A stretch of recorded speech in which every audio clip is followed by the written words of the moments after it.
Job. Chapter 1. There was a man in the land of Uz, whose name was Job. That man was blameless and upright, and one who feared God and turned away from evil. There were born to him 7 sons and 3 daughters. His possessions also were 7,000 sheep, 3,000 camels, 500 yoke of oxen, 500 female donkeys, and a very great household, so that this man was the greatest of all the children of the East. His sons went and held a feast in the house of each one on his birthday, and they sent and called for their 3 sisters to eat and to drink with them. It was so, when the days of their feasting had run their course, that Job sent and sanctified them, and rose up early in the morning, and offered burnt offerings according to the number of them all. For Job said, "It may be that my sons have sinned, and renounced God in their hearts." Job did so continually. Now on the day when God's sons came to present themselves before Yahweh, Satan also came among them. Yahweh said to Satan, "Where have you come from?" Then Satan answered Yahweh and said, "From going back and forth in the earth, and from walking up and down in it." Yahweh said to Satan, "Have you considered my servant Job? For there is no one like him in the earth, a blameless and an upright man, one who fears God and turns away from evil." Then Satan answered Yahweh and said, "Does Job fear God for nothing? Haven't you made a hedge around him, and around his house, and around all that he has, on every side?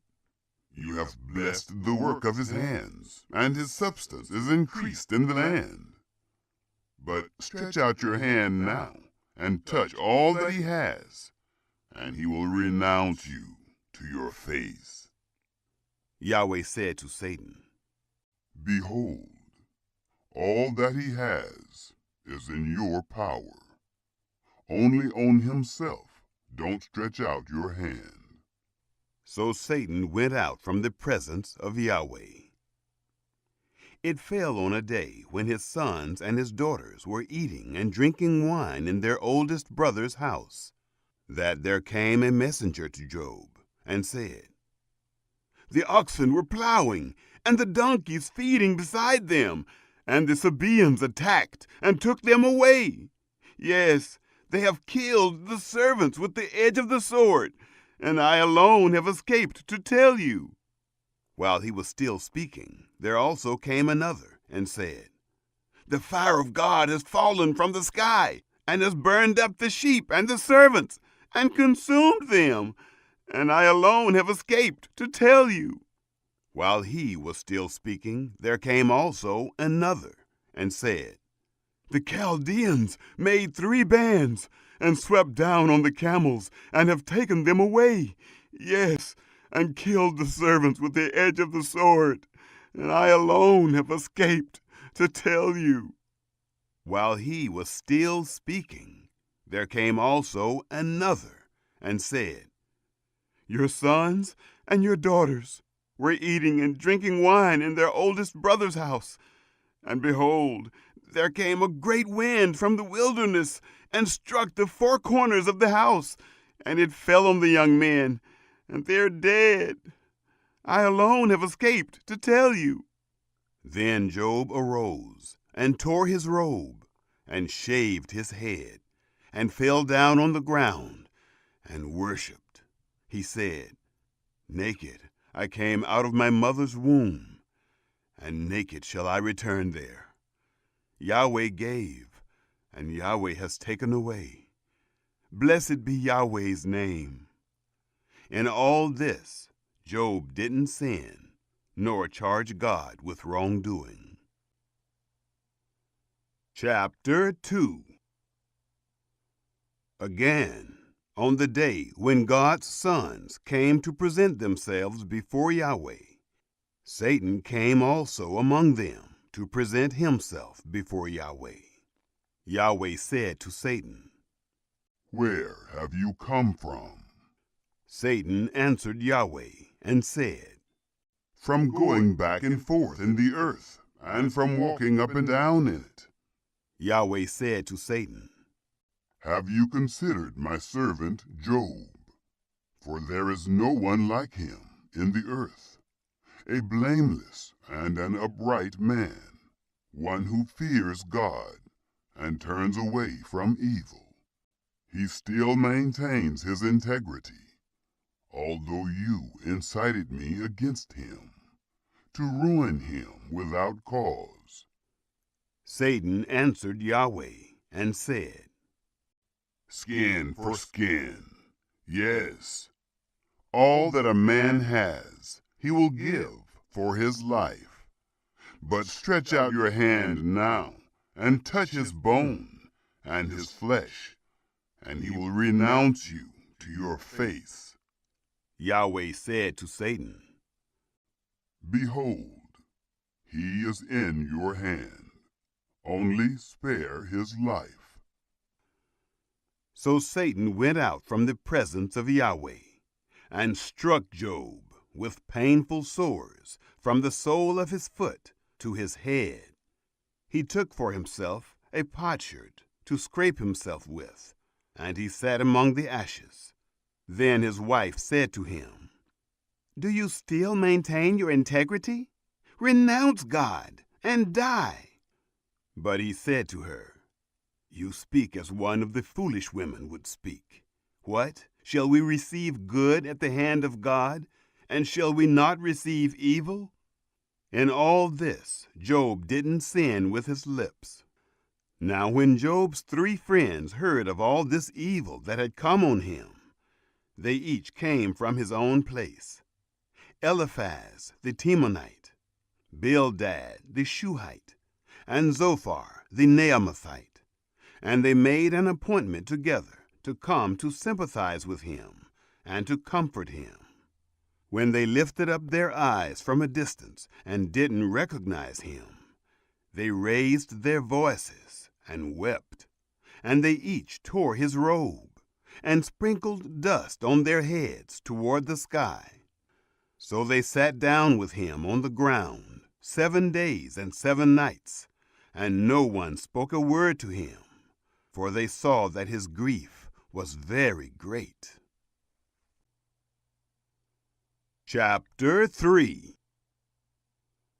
After this, Job opened his mouth and cursed the day of his birth.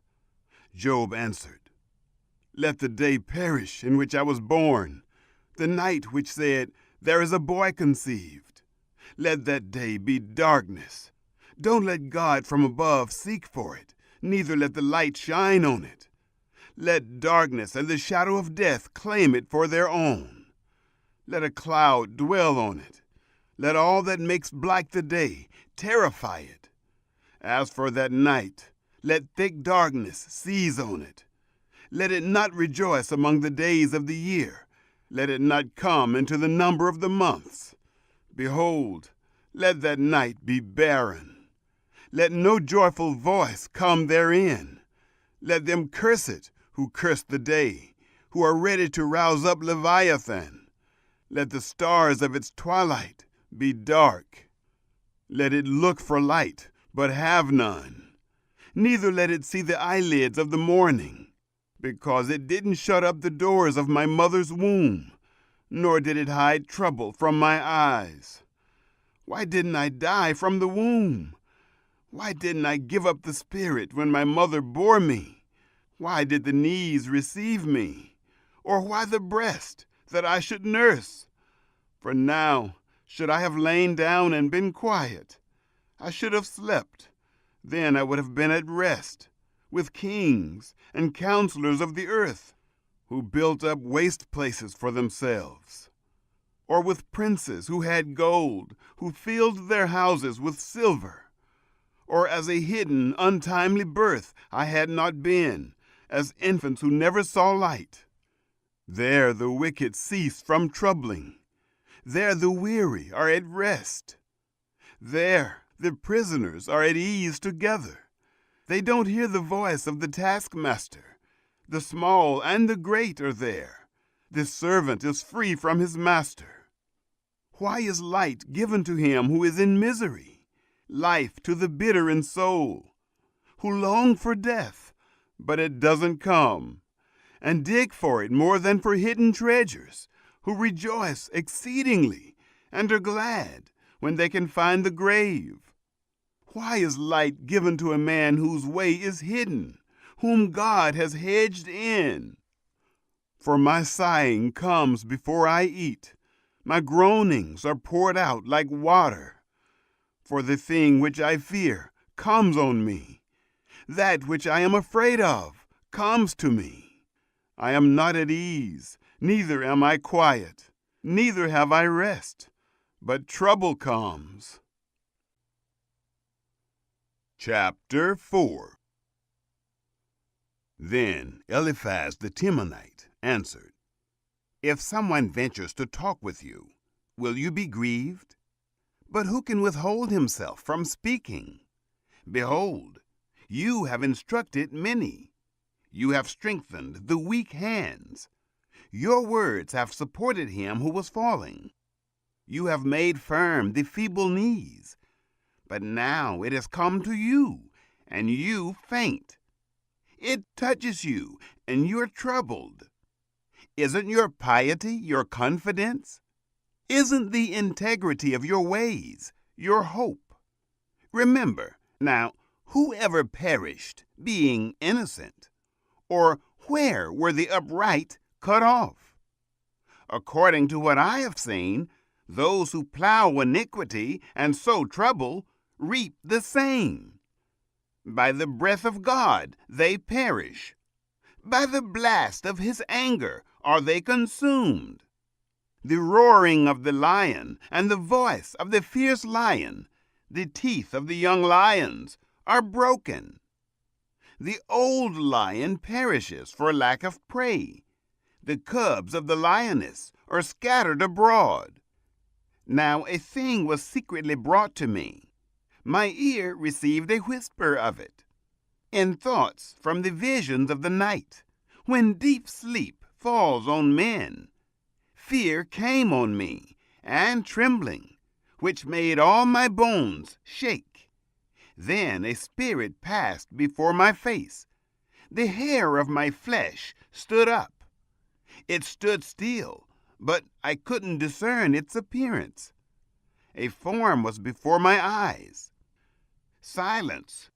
Then I heard a voice saying, Shall mortal man be more just than God? Shall a man be more pure than his Maker? Behold, he puts no trust in his servants. He charges his angels with error. How much more those who dwell in houses of clay, whose foundation is in the dust, who are crushed before the moth. Between morning and evening they are destroyed. They perish forever without any regarding it. Isn't their tent cord plucked up within them? They die, and that without wisdom. Chapter 5. Call now. Is there any who will answer you? To which of the holy ones will you turn? For resentment kills the foolish man, and jealousy kills the simple. I have seen the foolish taking root, but suddenly I cursed his habitation. His children are far from safety. They're crushed in the gate. Neither is there any to deliver them, whose harvest the hungry eats up, and take it even out of the thorns. The snare gapes for their substance, for affliction doesn't come out of the dust, neither does trouble spring out of the ground. But man is born to trouble, as the sparks fly upward. But as for me, I would seek God. I would commit my cause to God, who does great things that can't be fathomed, marvelous things without number, who gives rain on the earth and sends waters on the fields, so that he sets up on high those who are low. Those who mourn are exalted to safety. He frustrates the plans of the crafty, so that their hands can't perform their enterprise. He takes the wise in their own craftiness. The counsel of the cunning is carried headlong. They meet with darkness in the daytime, and grope at noonday as in the night. But he saves from the sword of their mouth, even the needy from the hand of the mighty. So the poor has hope, and injustice shuts her mouth. Behold, happy is the man whom God corrects. Therefore, do not despise the chastening of the Almighty, for he wounds and binds up. He injures, and his hands make whole. He will deliver you in 6 troubles. Yes, in 7 no evil shall touch you. In famine he will redeem you from death. In war, from the power of the sword. You shall be hidden from the scourge of the tongue. Neither shall you be afraid of destruction when it comes. At destruction and famine you shall laugh. Neither shall you be afraid of the animals of the earth. For you shall be allied with the stones of the field. The animals of the field shall be at peace with you. You shall know that your tent is in peace. You shall visit your fold and shall miss nothing. You shall know also that your offspring shall be great, your offspring as the grass of the earth. You shall come to your grave in a full age, like a shock of grain comes in its season. Look this, we have searched it, so it is. Hear it, and know it for your good. Chapter 6. Then Job answered, Oh, that my anguish were weighed, and all my calamity laid in the balances. For now it would be heavier than the sand of the seas. Therefore have my words been rash. For the arrows of the Almighty are within me. My spirit drinks up their poison. The terrors of God set themselves in array against me. Does the wild donkey bray when he has grass? Or does the ox low over his fodder? Can that which has no flavor be eaten without salt? Or is there any taste in the white of an egg? My soul refuses to touch them. They are as loathsome food to me. Oh, that I might have my request, that God would grant the thing that I long for, even that it would please God to crush me, that he would let loose his hand and cut me off. Be it still my consolation, yes, let me exult in pain that doesn't spare, that I have not denied the words of the Holy One. What is my strength that I should wait?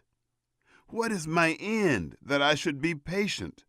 Is my strength the strength of stones, or is my flesh of bronze? Isn't it that I have no help in me, that wisdom is driven quite from me? To him who is ready to faint, kindness should be shown from his friend, even to him who forsakes the fear of the Almighty. My brothers have dealt deceitfully as a brook, as the channel of brooks that pass away, which are black by reason of the ice in which the snow hides itself. In the dry season they vanish. When it is hot, they are consumed out of their place. The caravans that travel beside them turn away. They go up into the waste and perish. The caravans of Tema looked. The companies of Sheba waited for them. They were distressed because they were confident. They came there and were confounded, for now you are nothing. You see a terror and are afraid. Did I say, give to me? Or offer a present for me from your substance? Or deliver me from the adversary's hand? Or redeem me from the hand of the oppressors? Teach me, and I will hold my peace. Cause me to understand wherein I have erred. How forcible are words of uprightness! But your reproof, what does it reprove? Do you intend to reprove words, since the speeches of one who is desperate are as wind? Yes, you would even cast lots for the fatherless, and make merchandise of your friend. Now, therefore, be pleased to look at me, for surely I shall not lie to your face. Please return. Let there be no injustice. Yes, return again. My cause is righteous. Is there injustice on my tongue? Can't my taste discern mischievous things? Chapter 7. Isn't a man forced to labor on earth? Aren't his days like the days of a hired hand? As a servant who earnestly desires the shadow, as a hireling who looks for his wages, so am I made to possess months of misery. Wearisome nights are appointed to me. When I lie down, I say, when shall I arise, and the night be gone? I toss and turn until the dawning of the day. My flesh is clothed with worms and clods of dust. My skin closes up and breaks out afresh. My days are swifter than a weaver's shuttle, and are spent without hope. Oh, remember that my life is a breath. My eye shall no more see good. The eye of him who sees me shall see me no more. Your eyes shall be on me, but I shall not be. As the cloud is consumed and vanishes away, so he who goes down to Sheol shall come up no more. He shall return no more to his house, neither shall his place know him any more. Therefore I will not keep silent. I will speak in the anguish of my spirit. I will complain in the bitterness of my soul.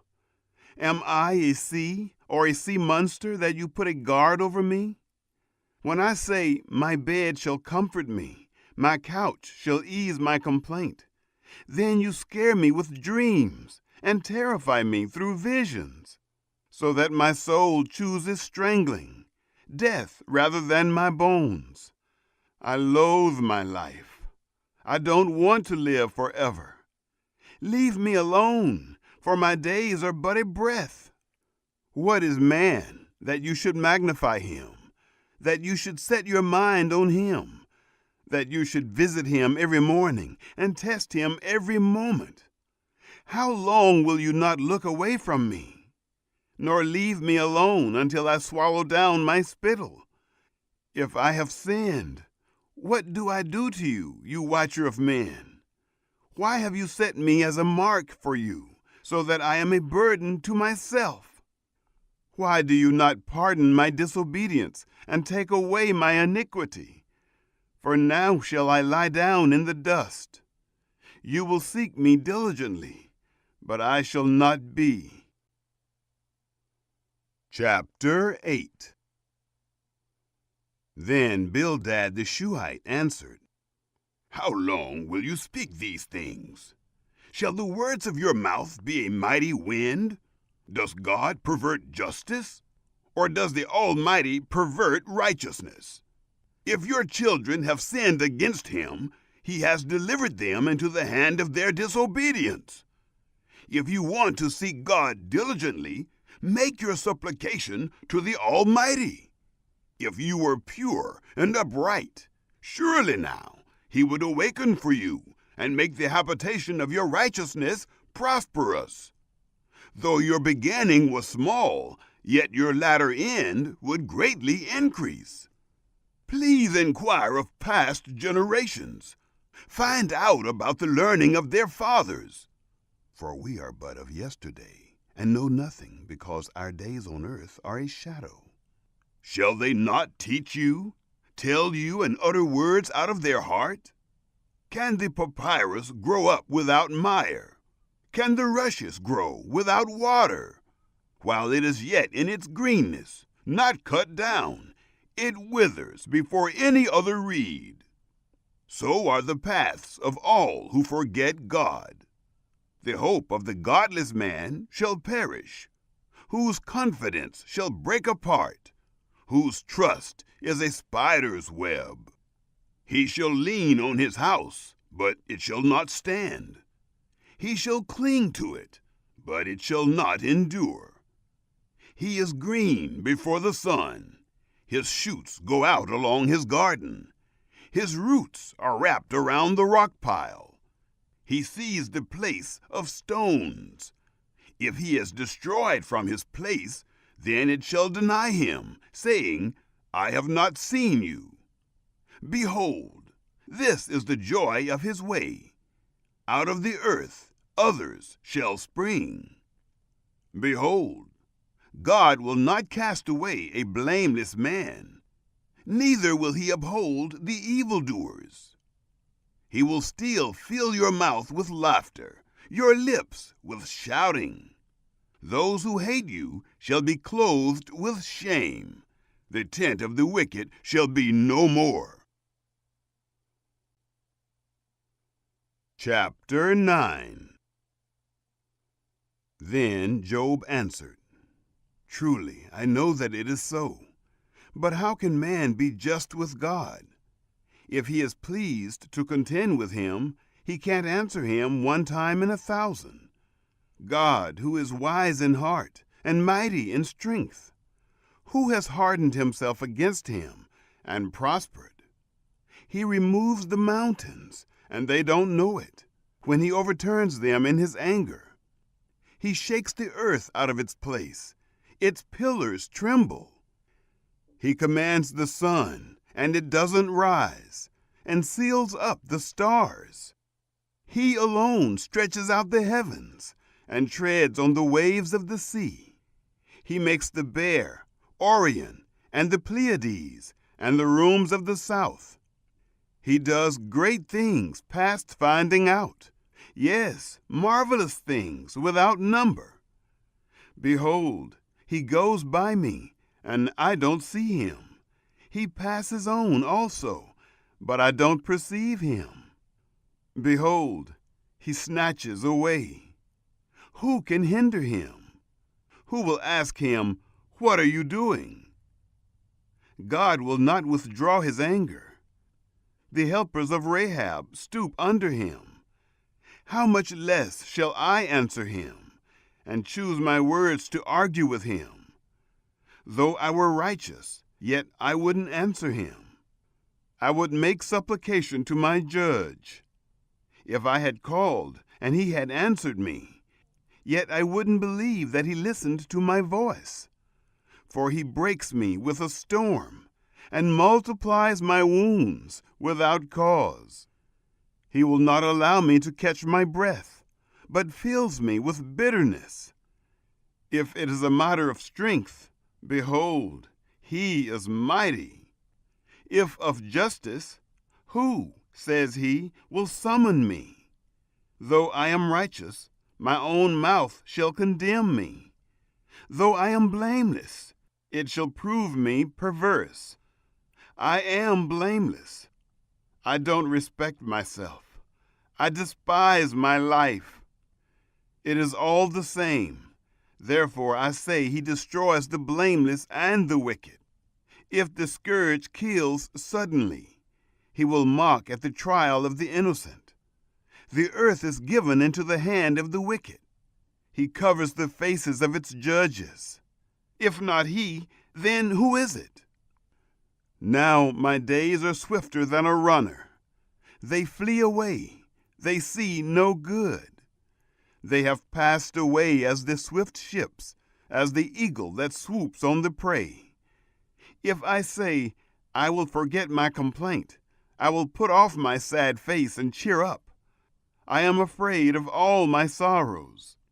I know that you will not hold me innocent. I shall be condemned. Why then do I labor in vain? If I wash myself with snow and cleanse my hands with lye, yet you will plunge me in the ditch. My own clothes shall abhor me. For he is not a man as I am, that I should answer him, that we should come together in judgment. There is no umpire between us that might lay his hand on us both. Let him take his rod away from me. Let his terror not make me afraid. Then I would speak and not fear him, for I am not so in myself. Chapter 10. My soul is weary of my life. I will give free course to my complaint. I will speak in the bitterness of my soul. I will tell God, do not condemn me. Show me why you contend with me. Is it good to you that you should oppress? That you should despise the work of your hands and smile on the counsel of the wicked? Do you have eyes of flesh, or do you see as man sees? Are your days as the days of mortals, or your years as man's years, that you inquire after my iniquity and search after my sin? Although you know that I am not wicked, there is no one who can deliver out of your hand. Your hands have framed me and fashioned me altogether, yet you destroy me. Remember, I beg you, that you have fashioned me as clay. Will you bring me into dust again? Haven't you poured me out like milk and curdled me like cheese? You have clothed me with skin and flesh and knit me together with bones and sinews. You have granted me life and loving kindness. Your visitation has preserved my spirit, yet you hid these things in your heart. I know that this is with you. If I sin, then you mark me. You will not acquit me from my iniquity. If I am wicked, woe to me. If I am righteous, I still shall not lift up my head, being filled with disgrace and conscious of my affliction. If my head is held high, you hunt me like a lion. Again, you show yourself powerful to me. You renew your witnesses against me and increase your indignation on me. Changes and warfare are with me. Why then have you brought me out of the womb? I wish I had given up the spirit, and no eye had seen me. I should have been as though I had not been. I should have been carried from the womb to the grave. Aren't my days few? Cease then. Leave me alone, that I may find a little comfort before I go where I shall not return from, to the land of darkness and of the shadow of death, the land dark as midnight, of the shadow of death, without any order, where the light is as midnight. Chapter 11. Then Zophar the Naamathite answered, Shouldn't the multitude of words be answered? Should a man full of talk be justified? Should your boastings make men hold their peace? When you mock, shall no man make you ashamed? For you say, My doctrine is pure, I am clean in your eyes. But oh, that God would speak and open his lips against you, that he would show you the secrets of wisdom. For true wisdom has two sides. Know therefore that God exacts of you less than your iniquity deserves. Can you fathom the mystery of God? Or can you probe the limits of the Almighty? They are high as heaven. What can you do? They are deeper than Sheol. What can you know? Its measure is longer than the earth and broader than the sea. If he passes by, or confines, or convenes a court, then who can oppose him? For he knows false men. He sees iniquity also, even though he doesn't consider it. An empty-headed man becomes wise when a man is born as a wild donkey's colt. If you set your heart aright, stretch out your hands toward him. If iniquity is in your hand, put it far away. Don't let unrighteousness dwell in your tents. Surely then you shall lift up your face without spot. Yes, you shall be steadfast and shall not fear, for you shall forget your misery. You shall remember it like waters that have passed away. Life shall be clearer than the noonday. Though there is darkness, it shall be as the morning. You shall be secure, because there is hope. Yes, you shall search and shall take your rest in safety. Also, you shall lie down, and no one shall make you afraid. Yes, many shall court your favor, but the eyes of the wicked shall fail. They shall have no way to flee. Their hope shall be the giving up of the Spirit. Chapter 12. Then Job answered, "No doubt, but you are the people, and wisdom shall die with you. But I have understanding as well as you. I am not inferior to you. Yes, who doesn't know such things as these? I am like one who is a joke to his neighbor. I, who called on God, and he answered. The just, the blameless man is a joke. In the thought of him who is at ease, there is contempt for misfortune. It is ready for them whose foot slips. The tents of robbers prosper. Those who provoke God are secure, who carry their God in their hands. But ask the animals now, and they shall teach you. The birds of the sky, and they shall tell you. Or speak to the earth, and it shall teach you. The fish of the sea shall declare to you. Who doesn't know that in all these Yahweh's hand has done this, in whose hand is the life of every living thing, and the breath of all mankind? Doesn't the ear try words, even as the palate tastes its food? With aged men is wisdom, in length of days understanding. With God is wisdom and might. He has counsel and understanding. Behold, he breaks down, and it can't be built again. He imprisons a man, and there can be no release. Behold, he withholds the waters, and they dry up. Again he sends them out, and they overturn the earth. With him is strength and wisdom. The deceived and the deceiver are his.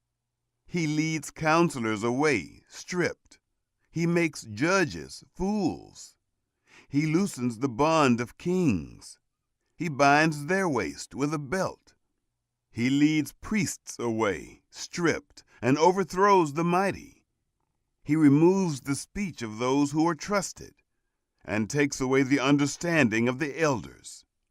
He pours contempt on princes, and loosens the belt of the strong.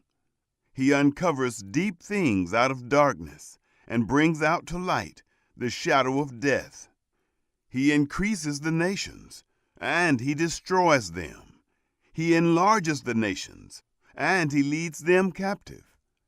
He takes away understanding from the chiefs of the people of the earth, and causes them to wander in a wilderness where there is no way. They grope in the dark without light. He makes them stagger like a drunken man. Chapter 13. Behold, my eye has seen all this. My ear has heard and understood it. What you know, I know also. I am not inferior to you. Surely I would speak to the Almighty, I desire to reason with God. But you are forgers of lies. You are all physicians of no value. Oh, that you would be completely silent. Then you would be wise. Hear now my reasoning. Listen to the pleadings of my lips. Will you speak unrighteously for God and talk deceitfully for him? Will you show partiality to him? Will you contend for God? Is it good that he should search you out? Or as one deceives a man, will you deceive him? He will surely reprove you, if you secretly show partiality. Shall not his majesty make you afraid, and his dread fall on you? Your memorable sayings are proverbs of ashes. Your defenses are defenses of clay. Be silent. Leave me alone, that I may speak. Let come on me what will. Why should I take my flesh in my teeth, and put my life in my hand? Behold, he will kill me. I have no hope. Nevertheless, I will maintain my ways before him. This also shall be my salvation, that a godless man shall not come before him. Hear diligently my speech. Let my declaration be in your ears. See now, I have set my cause in order. I know that I am righteous. Who is he who will contend with me? For then would I hold my peace and give up the spirit. Only don't do two things to me. Then I will not hide myself from your face. Withdraw your hand far from me, and don't let your terror make me afraid. Then call, and I will answer, or let me speak, and you answer me. How many are my iniquities and sins? Make me know my disobedience and my sin. Why hide you your face, and hold me for your enemy? Will you harass a driven leaf? Will you pursue the dry stubble? For you write bitter things against me, and make me inherit the iniquities of my youth. You also put my feet in the stocks, and mark all my paths. You set a bound to the soles of my feet, though I am decaying like a rotten thing, like a garment that is moth-eaten. Chapter 14. Man who is born of a woman is of few days, and full of trouble. He grows up like a flower, and is cut down. He also flees like a shadow, and doesn't continue. Do you open your eyes on such a one, and bring me into judgment with you? Who can bring a clean thing out of an unclean? Not one. Seeing his days are determined, the number of his months is with you, and you have appointed his bounds that he can't pass. Look away from him, that he may rest, until he shall accomplish, as a hireling, his day. For there is hope for a tree, if it is cut down, that it will sprout again, that the tender branch of it will not cease. Though its root grows old in the earth, and its stalk dies in the ground, yet through the scent of water it will bud, and sprout boughs like a plant. But man dies and is laid low.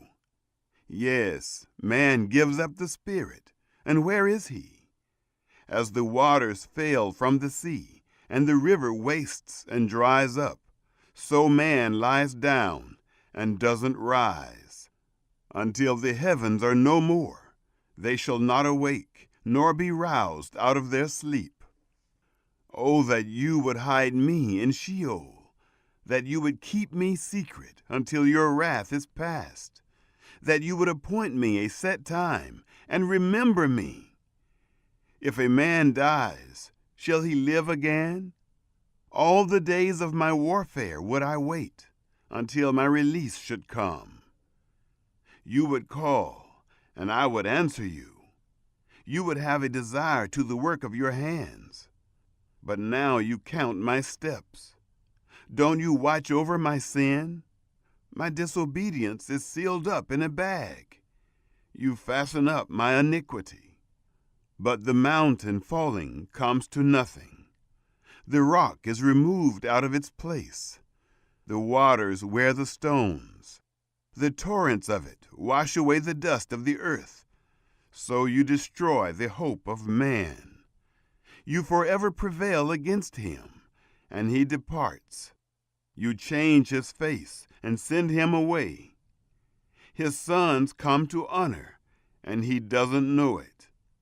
They are brought low, but he doesn't perceive it of them. But his flesh on him has pain, and his soul within him mourns. Chapter 15. Then Eliphaz the Temanite answered, Should a wise man answer with vain knowledge, and fill himself with the east wind? Should he reason with unprofitable talk, or with speeches with which he can do no good? Yes, you do away with fear, and hinder devotion before God. For your iniquity teaches your mouth, and you choose the language of the crafty. Your own mouth condemns you, and not I. Yes, your own lips testify against you. Are you the first man who was born? Or were you brought out before the hills? Have you heard the secret counsel of God? Do you limit wisdom to yourself? What do you know that we don't know? What do you understand which is not in us? With us are both the gray-headed and the very aged men, much elder than your father. Are the consolations of God too small for you, even the word that is gentle toward you? Why does your heart carry you away? Why do your eyes flash, that you turn your spirit against God, and let such words go out of your mouth? What is man, that he should be clean? What is he who is born of a woman, that he should be righteous? Behold, he puts no trust in his holy ones. Yes, the heavens are not clean in his sight. How much less one who is abominable and corrupt, a man who drinks iniquity like water. I will show you. Listen to me. That which I have seen, I will declare. Which wise men have told by their fathers, and have not hidden it, to whom alone the land was given, and no stranger passed among them. The wicked man writhes in pain all his days, even the number of years that are laid up for the oppressor. A sound of terror is in his ears. In prosperity the destroyer shall come on him. He doesn't believe that he shall return out of darkness. He is waited for by the sword. He wanders abroad for bread, saying, Where is it? He knows that the day of darkness is ready at his hand. Distress and anguish make him afraid. They prevail against him, as a king ready to the battle, because he has stretched out his hand against God and behaves himself proudly against the Almighty. He runs at him with a stiff neck, with the thick shields of his bucklers. Because he has covered his face with his fatness, and gathered fat on his thighs. He has lived in desolate cities, in houses which no one inhabited, which were ready to become heaps. He shall not be rich, neither shall his substance continue, neither shall their possessions be extended on the earth. He shall not depart out of darkness. The flame shall dry up his branches. By the breath of God's mouth shall he go away. Let him not trust in emptiness, deceiving himself, for emptiness shall be his reward. It shall be accomplished before his time. His branch shall not be green. He shall shake off his unripe grape as the vine, and shall cast off his flower as the olive tree. For the company of the godless shall be barren, and fire shall consume the tents of bribery. They conceive mischief, and produce iniquity. Their heart prepares deceit. Chapter 16. Then Job answered, I have heard many such things. You are all miserable comforters. Shall vain words have an end? Or what provokes you that you answer? I also could speak as you do. If your soul were in my soul's place, I could join words together against you and shake my head at you. But I would strengthen you with my mouth. The solace of my lips would relieve you.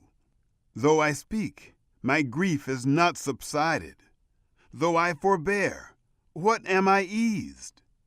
But now, God, you have surely worn me out.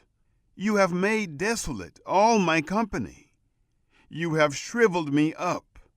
This is a witness against me. My leanness rises up against me. It testifies to my face. He has torn me in his wrath and persecuted me. He has gnashed on me with his teeth. My adversary sharpens his eyes on me. They have gaped on me with their mouth. They have struck me on the cheek reproachfully.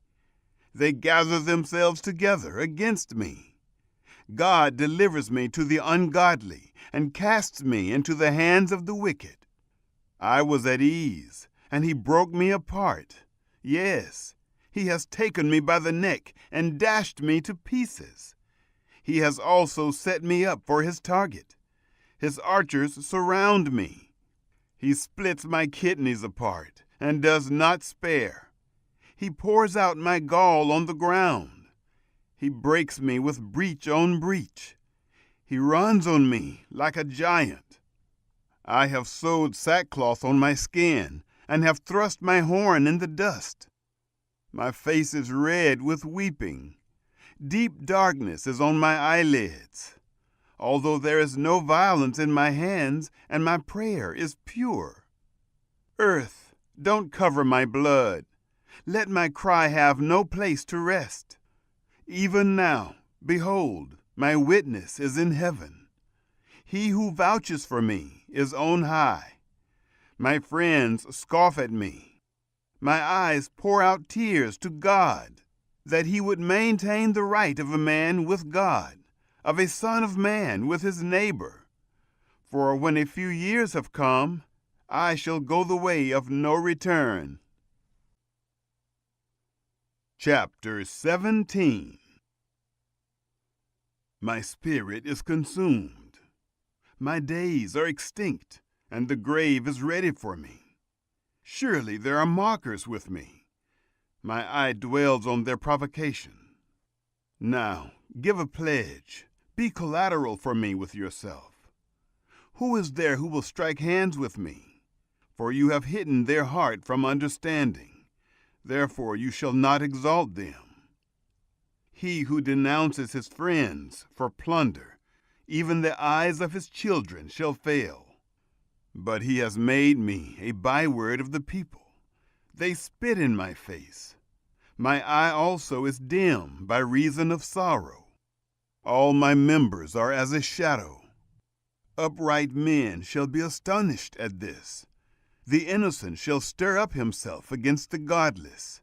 Yet shall the righteous hold on his way. He who has clean hands shall grow stronger and stronger. But as for you all, come on now again. I shall not find a wise man among you. My days are past. My plans are broken off, as are the thoughts of my heart. They change the night into day, saying, the light is near, in the presence of darkness. If I look for Sheol as my house, if I have spread my couch in the darkness, if I have said to corruption, you are my father, to the worm, my mother and my sister, where then is my hope? As for my hope, who shall see it? Shall it go down with me to the gates of Sheol, or descend together into the dust? Chapter 18. Then Bildad the Shuhite answered, "How long will you hunt for words? Consider, and afterwards we will speak. Why are we counted as animals, which have become unclean in your sight? You who tear yourself in your anger, shall the earth be forsaken for you? Or shall the rock be removed out of its place? Yes, the light of the wicked shall be put out. The spark of his fire shall not shine. The light shall be dark in his tent. His lamp above him shall be put out. The steps of his strength shall be shortened. His own counsel shall cast him down. For he is cast into a net by his own feet, and he wanders into its mesh. A snare will take him by the heel. A trap will catch him. A noose is hidden for him in the ground. A trap for him on the path. Terrors shall make him afraid on every side, and shall chase him at his heels. His strength shall be famished. Calamity shall be ready at his side. The members of his body shall be devoured. The firstborn of death shall devour his members. He shall be rooted out of the security of his tent. He shall be brought to the king of terrors. There shall dwell in his tent that which is none of his. Sulfur shall be scattered on his habitation. His roots shall be dried up beneath. Above shall his branch be cut off. His memory shall perish from the earth. He shall have no name in the street. He shall be driven from light into darkness and chased out of the world. He shall have neither son nor grandson among his people, nor any remaining where he lived. Those who come after shall be astonished at his day, as those who went before were frightened. Surely such are the dwellings of the unrighteous. This is the place of him who doesn't know God." Chapter 19. Then Job answered, "How long will you torment me and crush me with words? You have reproached me 10 times. You aren't ashamed that you attack me. If it is true that I have erred, my error remains with myself.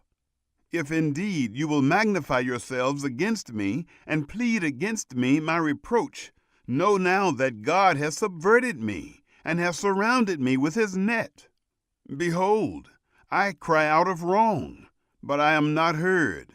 I cry for help, but there is no justice. He has walled up my way so that I can't pass, and has set darkness in my paths. He has stripped me of my glory and taken the crown from my head. He has broken me down on every side, and I am gone. My hope he has plucked up like a tree. He has also kindled his wrath against me. He counts me among his adversaries. His troops come on together, build a siege ramp against me, and encamp around my tent.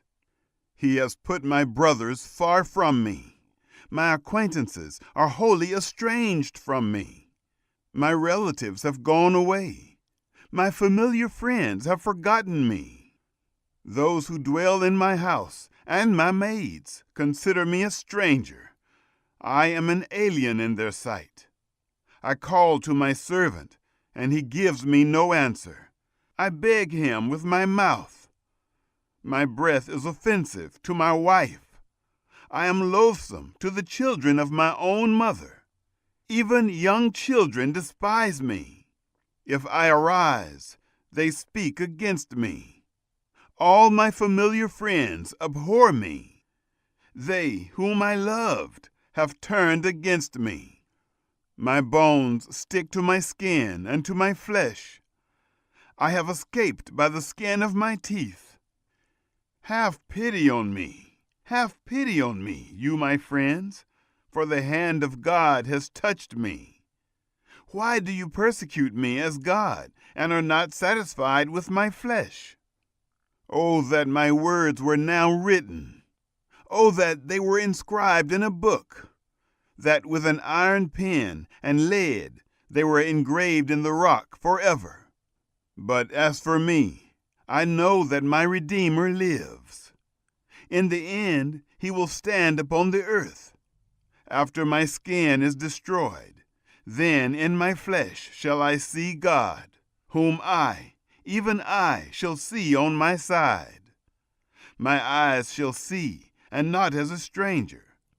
My heart is consumed within me.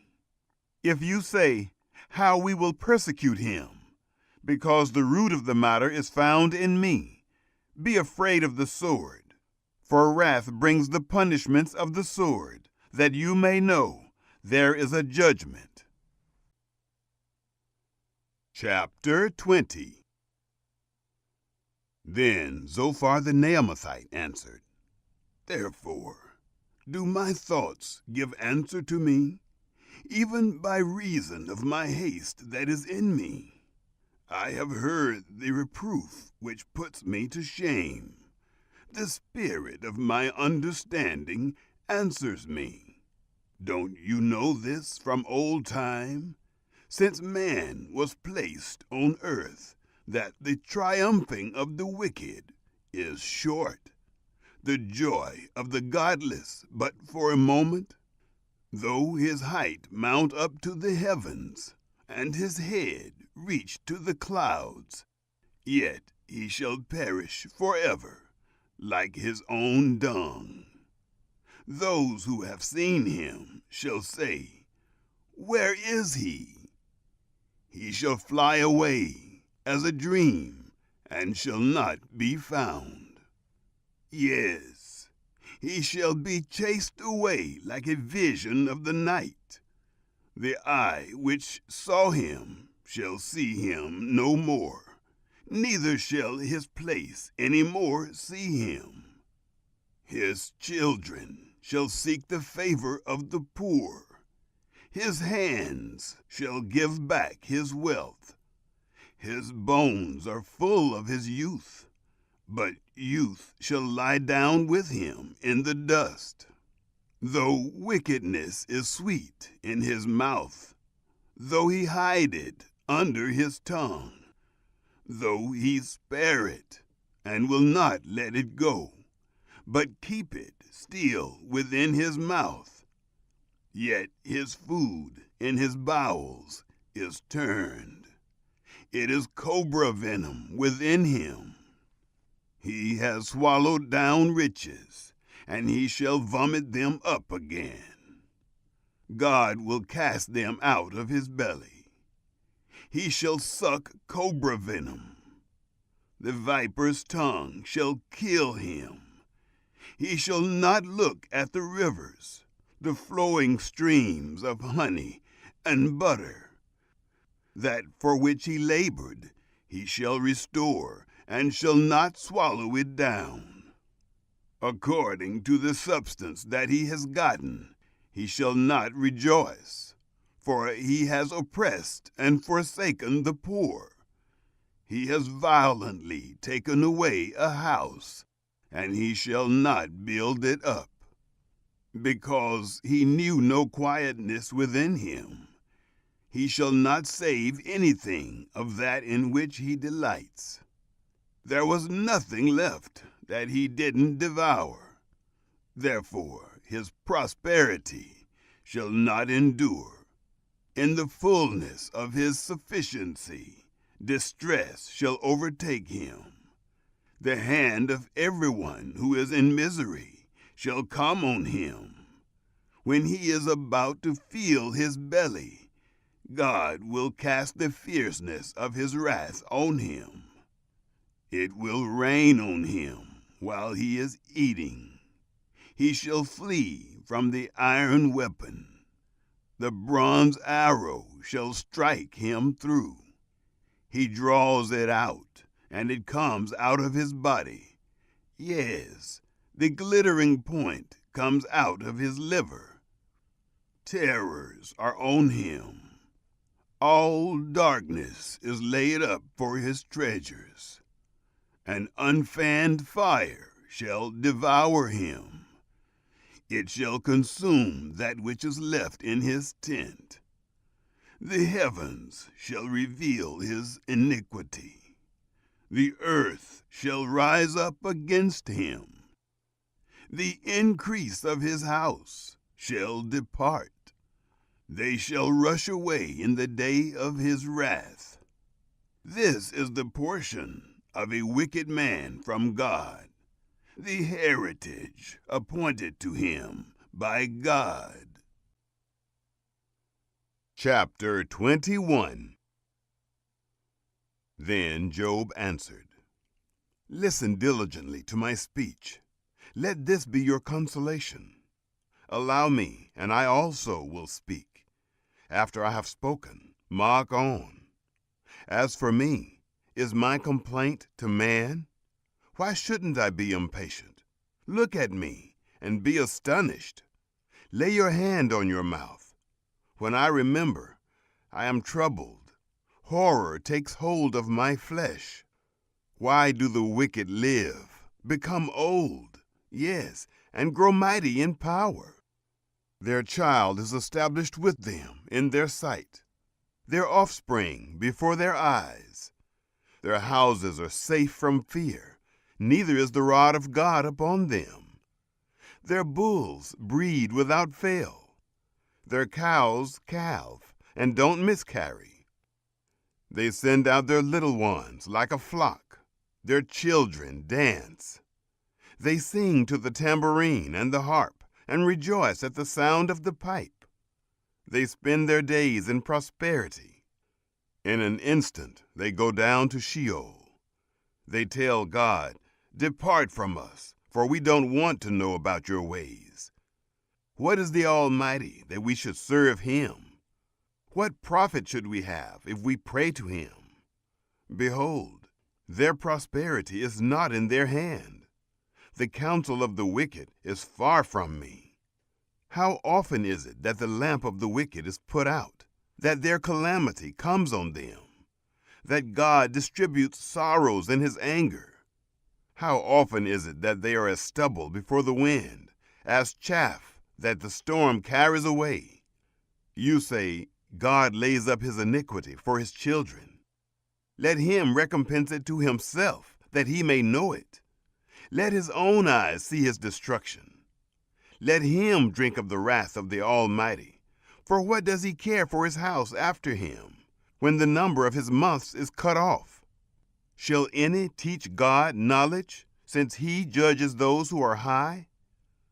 One dies in his full strength, being wholly at ease and quiet. His pails are full of milk. The marrow of his bones is moistened. Another dies in bitterness of soul, and never tastes of good. They lie down alike in the dust. The worm covers them. Behold, I know your thoughts, the plans with which you would wrong me. For you say, Where's the house of the prince? Where's the tent in which the wicked lived? Haven't you asked wayfaring men? Don't you know their evidences? That the evil man is reserved to the day of calamity? That they are led out to the day of wrath? Who shall declare his way to his face? Who shall repay him what he has done? Yet he will be borne to the grave. Men shall keep watch over the tomb. The clods of the valley shall be sweet to him. All men shall draw after him, as there were innumerable before him. So how can you comfort me with nonsense, because in your answers there remains only falsehood? Chapter 22. Then Eliphaz the Temanite answered, Can a man be profitable to God? Surely he who is wise is profitable to himself. Is it any pleasure to the Almighty that you are righteous? Or does it benefit him that you make your ways perfect? Is it for your piety that he reproves you, that he enters with you into judgment? Isn't your wickedness great? Neither is there any end to your iniquities. For you have taken pledges from your brother for nothing, and stripped the naked of their clothing. You haven't given water to the weary to drink, and you have withheld bread from the hungry. But as for the mighty man, he had the earth. The honorable man, he lived in it. You have sent widows away empty, and the arms of the fatherless have been broken. Therefore snares are around you, sudden fear troubles you, or darkness so that you cannot see, and floods of waters cover you. Isn't God in the heights of heaven? See the height of the stars, how high they are. You say, what does God know? Can he judge through the thick darkness? Thick clouds are a covering to him, so that he doesn't see. He walks on the vault of the sky. Will you keep the old way, which wicked men have trodden, who were snatched away before their time, whose foundation was poured out as a stream, who said to God, depart from us, and what can the Almighty do for us? Yet he filled their houses with good things, but the counsel of the wicked is far from me. The righteous see it, and are glad. The innocent ridicule them, saying, surely those who rose up against us are cut off. The fire has consumed their remnant. Acquaint yourself with him now, and be at peace. By it, good shall come to you. Please receive instruction from his mouth, and lay up his words in your heart.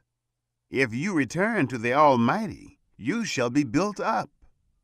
If you put away unrighteousness far from your tents, lay your treasure in the dust, the gold of Ophir among the stones of the brooks. The Almighty will be your treasure, and precious silver to you. For then you will delight yourself in the Almighty, and shall lift up your face to God. You shall make your prayer to him, and he will hear you. You shall pay your vows. You shall also decree a thing, and it shall be established to you. Light shall shine on your ways. When they cast down, you shall say, be lifted up. He will save the humble person. He will even deliver him who is not innocent. Yes, he shall be delivered through the cleanness of your hands. Chapter 23. Then Job answered, even today my complaint is rebellious. His hand is heavy in spite of my groaning.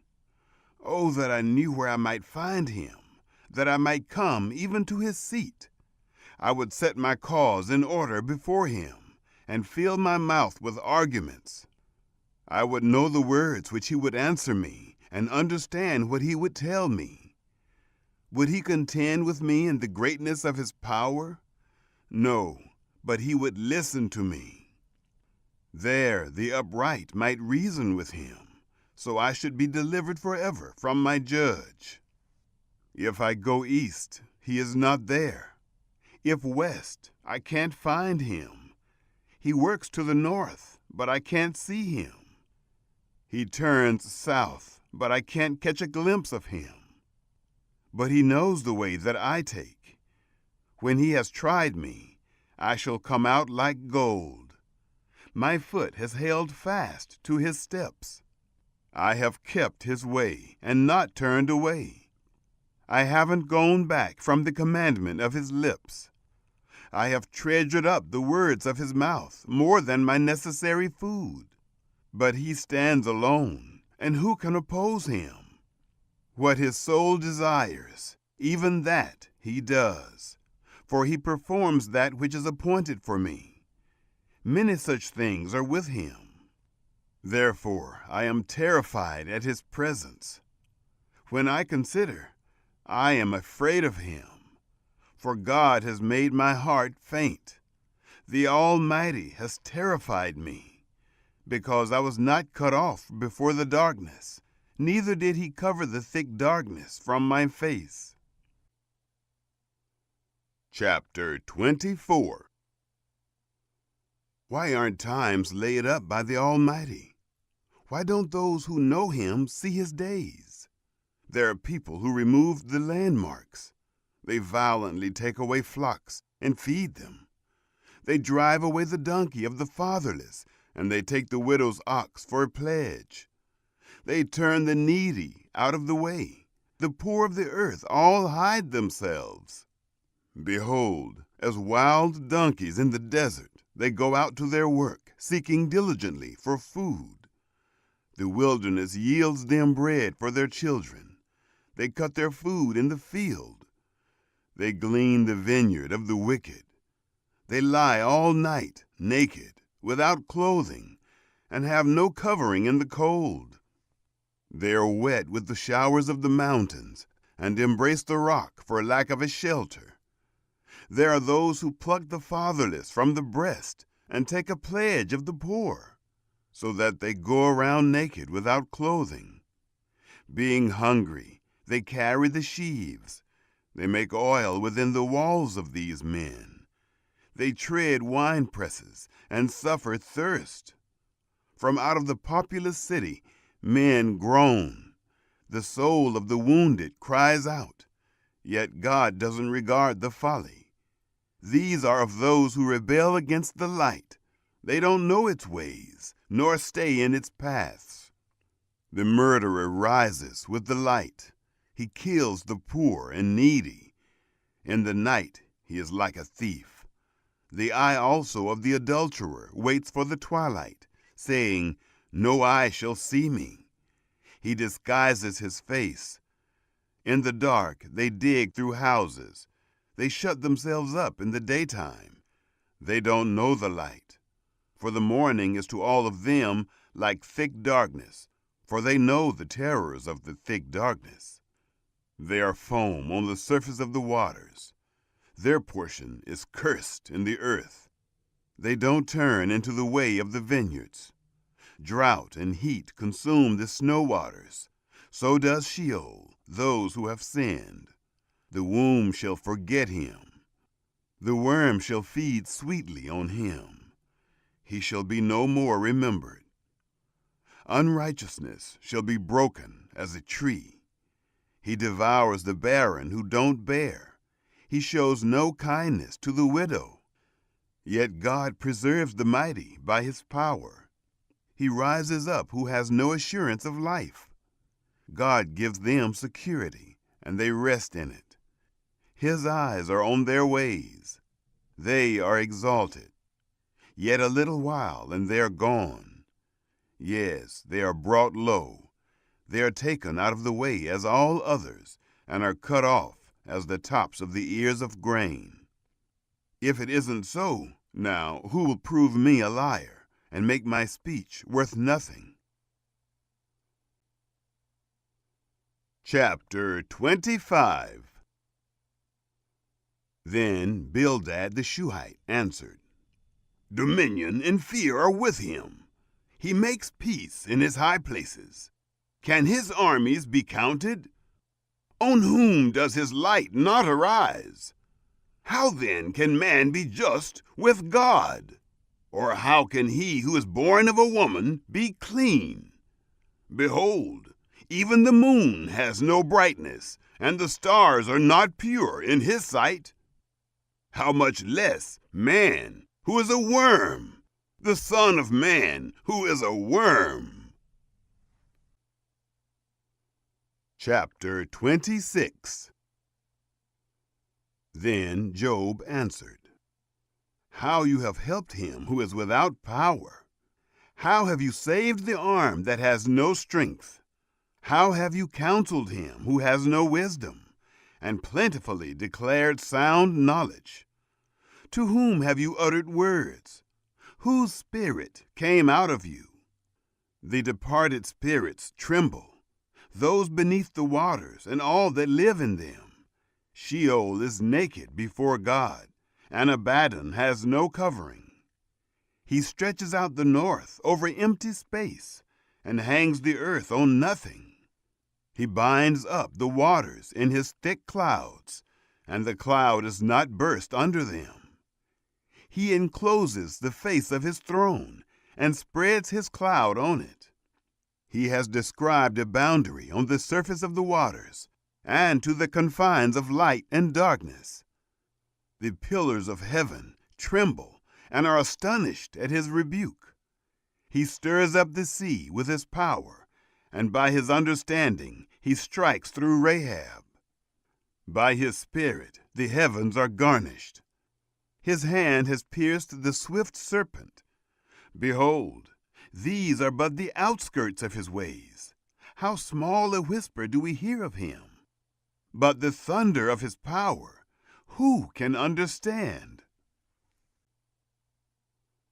Chapter 27.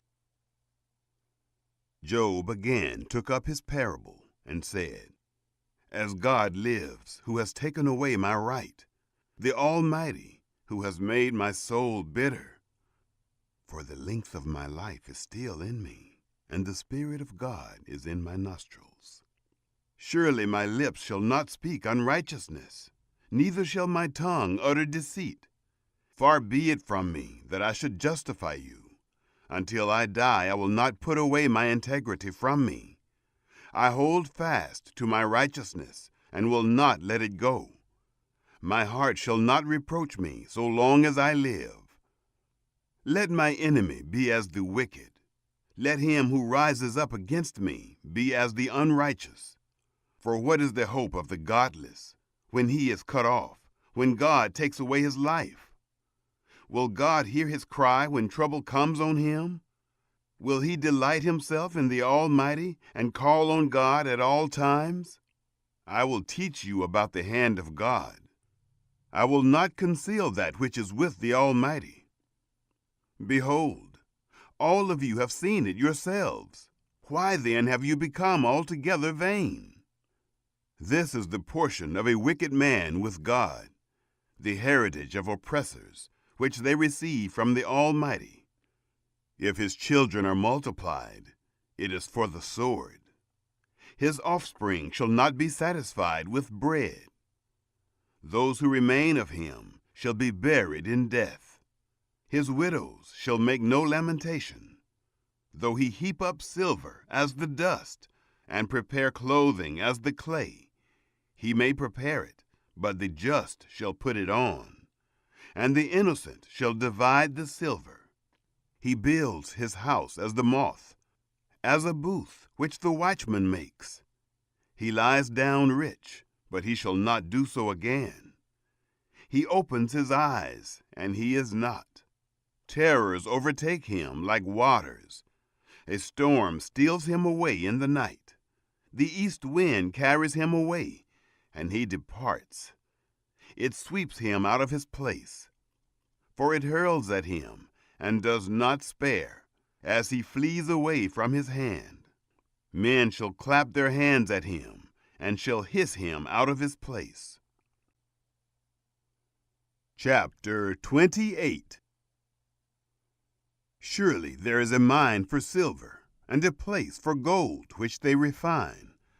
Iron is taken out of the earth, and copper is smelted out of the ore. Man sets an end to darkness, and searches out to the furthest bound the stones of obscurity and of thick darkness. He breaks open a shaft away from where people live. They are forgotten by the foot. They hang far from men. They swing back and forth. As for the earth, out of it comes bread. Underneath it is turned up, as it were, by fire. Sapphires come from its rocks. It has dust of gold. That path no bird of prey knows, neither has the falcon's eye seen it. The proud animals have not trodden it, nor has the fierce lion passed by there. He puts his hand on the flinty rock, and he overturns the mountains by the roots.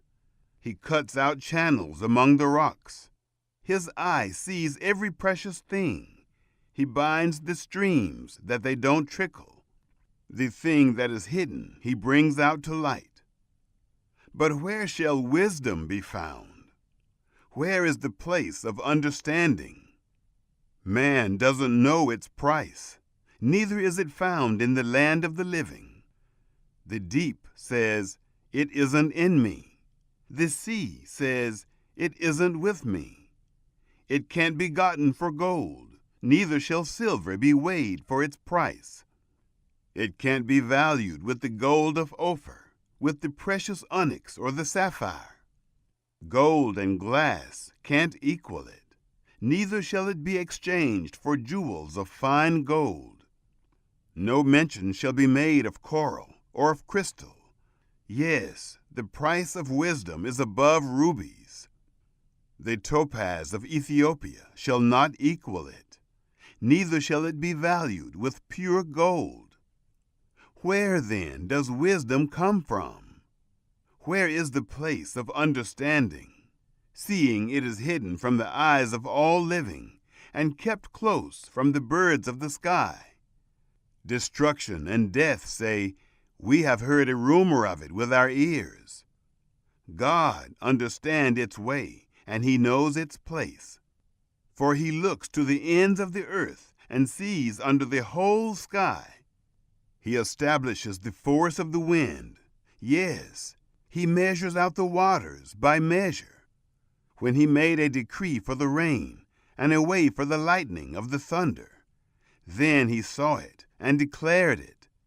He established it, yes, and searched it out. To man he said, "Behold, the fear of the Lord, that is wisdom. To depart from evil is understanding." Chapter 29. Job again took up his parable and said, "Oh, that I were as in the months of old, as in the days when God watched over me, when his lamp shone on my head, and by his light I walked through darkness, as I was in the ripeness of my days. When the friendship of God was in my tent, when the Almighty was yet with me, and my children were around me, when my steps were washed with butter, and the rock poured out streams of oil for me. When I went out to the city gate, when I prepared my seat in the street, the young men saw me and hid themselves. The aged rose up and stood. The princes refrained from talking and laid their hand on their mouth. The voice of the nobles was hushed, and their tongue stuck to the roof of their mouth. For when the ear heard me, then it blessed me, and when the eye saw me, it commended me, because I delivered the poor who cried, and the fatherless also, who had no one to help him. The blessing of him who was ready to perish came on me, and I caused the widow's heart to sing for joy. I put on righteousness, and it clothed me. My justice was as a robe and a diadem. I was eyes to the blind, and feet to the lame. I was a father to the needy. The cause of him who I didn't know, I searched out. I broke the jaws of the unrighteous, and plucked the prey out of his teeth. Then I said, I shall die in my own house. I shall count my days as the sand. My root is spread out to the waters. The dew lies all night on my branch. My glory is fresh in me. My bow is renewed in my hand. Men listened to me, waited, and kept silence for my counsel. After my words, they didn't speak again. My speech fell on them. They waited for me as for the rain. Their mouths drank as with the spring rain. I smiled on them when they had no confidence. They didn't reject the light of my face. I chose out their way and sat as chief. I lived as a king in the army, as one who comforts the mourners. Chapter 30. But now those who are younger than I have me in derision, whose fathers I would have disdained to put with my sheepdogs. Of what use is the strength of their hands to me, men in whom ripe age has perished? They are gaunt from lack and famine. They gnaw the dry ground in the gloom of waste and desolation. They pluck salt herbs by the bushes. The roots of the broom are their food. They are driven out from among men. They cry after them as after a thief, so that they dwell in frightful valleys and in holes of the earth and of the rocks. Among the bushes they bray, and under the nettles they are gathered together. They are children of fools, yes, children of wicked men. They are flogged out of the land. Now I have become their song. Yes, I am a byword to them. They abhor me. They stand aloof from me, and don't hesitate to spit in my face. For he has untied his cord and afflicted me, and they have thrown off restraint before me. On my right hand rise the rabble. They thrust aside my feet. They cast up against me their ways of destruction. They mar my path. They set forward my calamity without anyone's help. As through a wide breach they come. In the middle of the ruin they roll themselves in. Terrors have turned on me. They chase my honor as the wind. My welfare has passed away as a cloud. Now my soul is poured out within me. Days of affliction have taken hold on me. In the night season my bones are pierced in me, and the pains that gnaw me take no rest. By great force is my garment disfigured. It binds me about as the collar of my tunic. He has cast me into the mire. I have become like dust and ashes. I cry to you, and you do not answer me. I stand up, and you gaze at me. You have turned to be cruel to me. With the might of your hand, you persecute me. You lift me up to the wind and drive me with it. You dissolve me in the storm. For I know that you will bring me to death, to the house appointed for all living. However, doesn't one stretch out a hand in his fall? Or in his calamity, therefore cry for help? Didn't I weep for him who was in trouble? Wasn't my soul grieved for the needy? When I looked for good, then evil came. When I waited for light, there came darkness. My heart is troubled and doesn't rest. Days of affliction have come on me. I go mourning without the sun. I stand up in the assembly and cry for help. I am a brother to jackals and a companion to ostriches. My skin grows black and peels from me. My bones are burned with heat. Therefore my harp has turned to mourning, and my pipe into the voice of those who weep. Chapter 31. I made a covenant with my eyes. How then should I look lustfully at a young woman? For what is the portion from God above, and the heritage from the Almighty on high?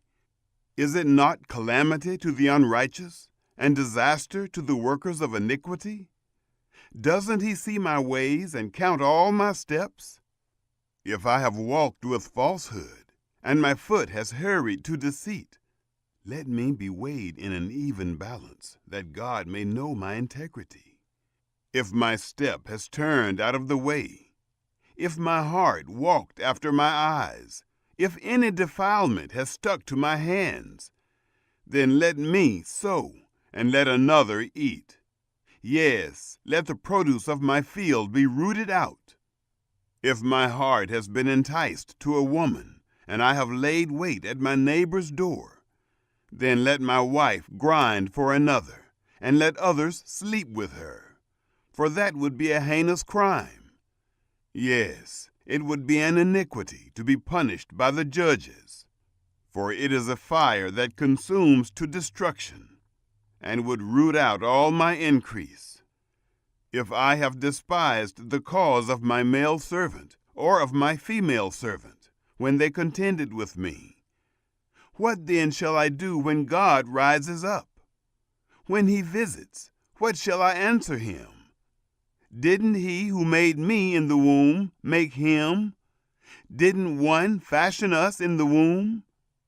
If I have withheld the poor from their desire, or have caused the eyes of the widow to fail, or have eaten my morsel alone, and the fatherless has not eaten of it.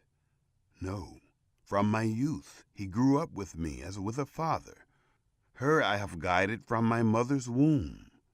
If I have seen any perish for want of clothing, or that the needy had no covering, if his heart hasn't blessed me, if he hasn't been warmed with my sheep's fleece, if I have lifted up my hand against the fatherless, because I saw my help in the gate, then let my shoulder fall from the shoulder blade, and my arm be broken from the bone. For calamity from God is a terror to me. Because of his majesty, I can do nothing. If I have made gold my hope, and have said to the fine gold, you are my confidence, if I have rejoiced because my wealth was great, and because my hand had gotten much, if I have seen the sun when it shined, or the moon moving in splendor, and my heart has been secretly enticed, and my hand threw a kiss from my mouth, this also would be an iniquity to be punished by the judges, for I should have denied the God who is above. If I have rejoiced at the destruction of him who hated me, or lifted up myself when evil found him, yes, I have not allowed my mouth to sin by asking his life with a curse. If the men of my tent have not said, who can find one who has not been filled with his meat? The foreigner has not camped in the street, but I have opened my doors to the traveler. If, like Adam, I have covered my transgressions by hiding my iniquity in my heart, because I feared the great multitude, and the contempt of families terrified me, so that I kept silence and didn't go out of the door. Oh, that I had one to hear me! Behold, here is my signature. Let the Almighty answer me. Let the accuser write my indictment. Surely I would carry it on my shoulder, and I would bind it to me as a crown. I would declare to him the number of my steps. As a prince would I go near to him.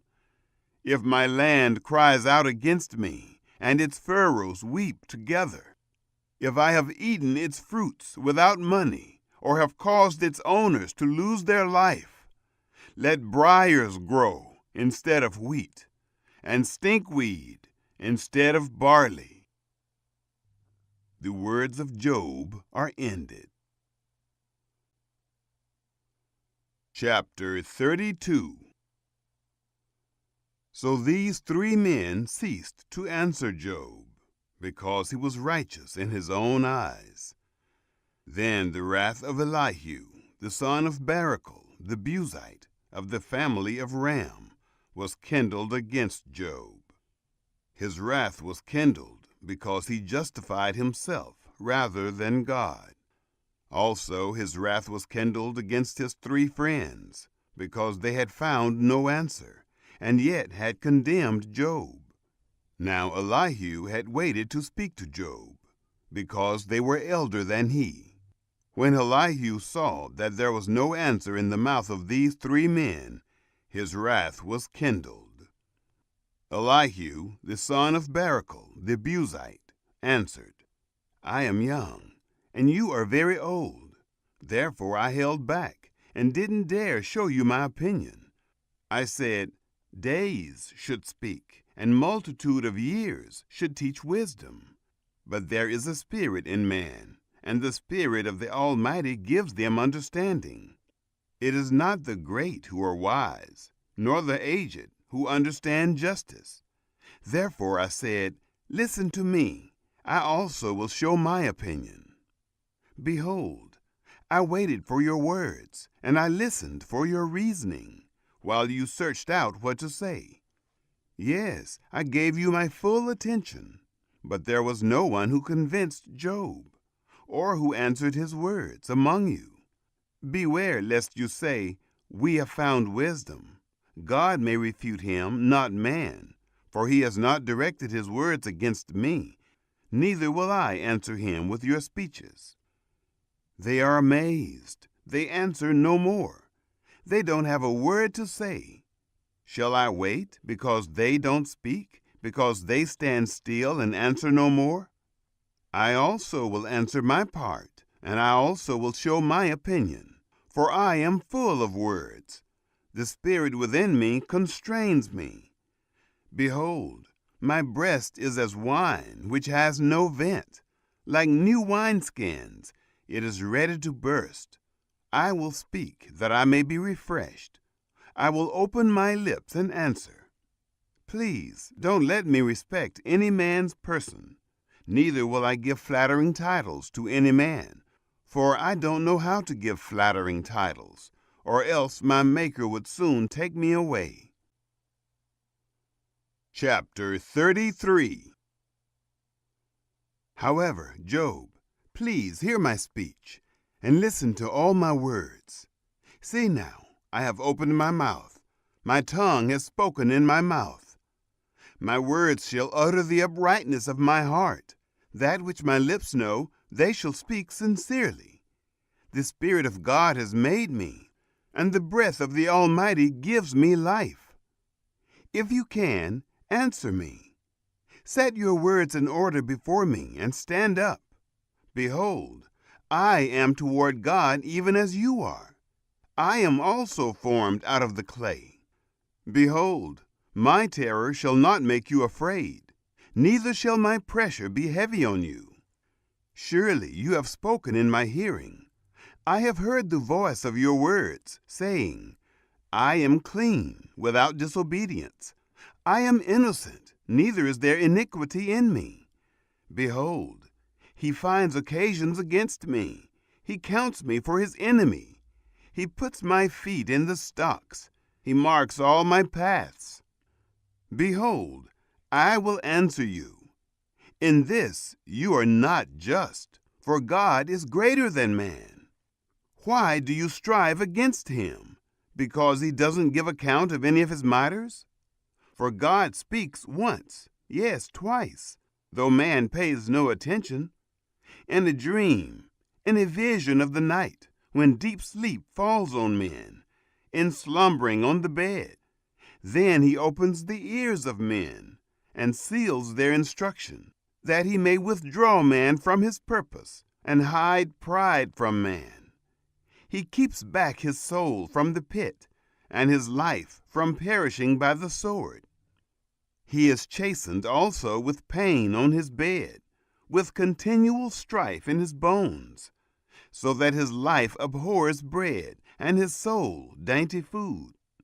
His flesh is so consumed away that it can't be seen. His bones that were not seen stick out. Yes, his soul draws near to the pit, and his life to the destroyers. If there is beside him an angel, an interpreter, one among 1,000, to show to man what is right for him, then God is gracious to him and says, Deliver him from going down to the pit. I have found a ransom. His flesh shall be fresher than a child's. He returns to the days of his youth. He prays to God, and he is favorable to him, so that he sees his face with joy. He restores to man his righteousness. He sings before men and says, I have sinned and perverted that which was right, and it didn't profit me. He has redeemed my soul from going into the pit. My life shall see the light. Behold, God does all these things, twice, yes, 3 times, with a man, to bring back his soul from the pit, that he may be enlightened with the light of the living. Mark well, Job, and listen to me. Hold your peace, and I will speak. If you have anything to say, answer me. Speak, for I desire to justify you. If not, listen to me. Hold your peace, and I will teach you wisdom. Chapter 34. Moreover, Elihu answered, Hear my words, you wise men. Give ear to me, you who have knowledge. For the ear tries words, as the palate tastes food. Let us choose for us that which is right. Let us know among ourselves what is good. For Job has said, I am righteous. God has taken away my right. Notwithstanding my right, I am considered a liar. My wound is incurable, though I am without disobedience. What man is like Job, who drinks scorn like water, who goes in company with the workers of iniquity, and walks with wicked men? For he has said, It profits a man nothing that he should delight himself with God. Therefore listen to me, you men of understanding. Far be it from God that he should do wickedness, from the Almighty that he should commit iniquity. For the work of a man he will render to him, and cause every man to find according to his ways. Yes, surely, God will not do wickedly, neither will the Almighty pervert justice. Who put him in charge of the earth, or who has appointed him over the whole world?